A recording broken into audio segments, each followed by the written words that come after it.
Hey, this is June from Turning Point Life Investment, and this video is for the week ending in June 13th, 2009. So I'm just going to keep this video brief. There's really not much that I can say that I haven't said already last week. Really, nothing has happened a whole lot this week. More flatness, more sideways consolidation. After we managed to break out of the resistance this last week, we're just basically going sideways, allowing this 20-day moving average to catch up.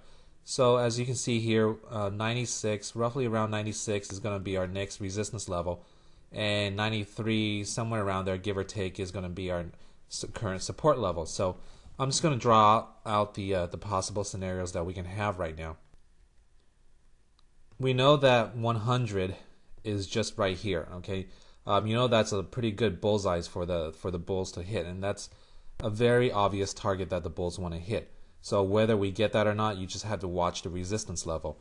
If we break 96 and if we actually manage to close above 96, then more than likely we will come close to 100, if not hit it. Okay, so you just always got to watch out for that. It might come to 99 and it starts to roll over. So that's one thing that you got to be careful about. However, if this is truly the top and it starts to roll over, then you just got to watch for the support level. Right around 93, this 20-day moving average. Notice how ever since it started rising, this 20-day moving average has been acting as pretty good support. So if it breaks under there, then more than likely we will come back and retest or test this 50-day moving average. If that is the case, we have some pretty strong support around 88. If that happens to break, then I would say we're going to be experiencing a deeper correction. So watch for these two levels. 93, 88 would be the levels to watch to the downside, and 96 is the level to watch for a break on the upside, but make sure it closes above it. And if that's the case, I would shoot for around 100, or at least close to it. Overall, just be cautiously long. We said, divergence are pretty obvious with the MACD over bot stochastic, and I'm sure with other indicators.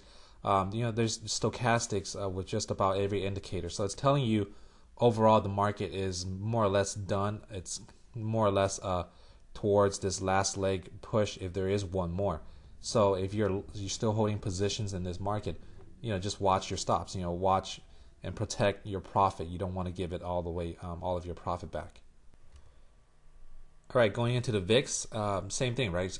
More bearish divergence. We have a new high in the market, but the VIX managed to stay within the previous low. Possible, okay, I only say this lightly, possible double bottom right here. So if that is the case, then sentiment wise, it's telling us that we're more or less at the top. If it hasn't hit top already, we're pretty darn close to a top.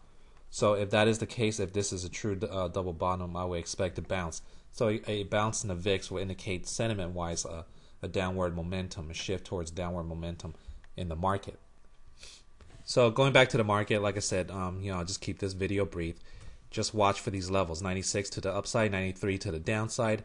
Next week is options expiration. I mean, ideally, I would expect, I would like to see the market make one more push next week into options expiration, hit that 100 mark, and then the following week after expiration, that's when we see the sell-off. So, I mean, of course, that's the ideal picture, but we'll see if that actually happens.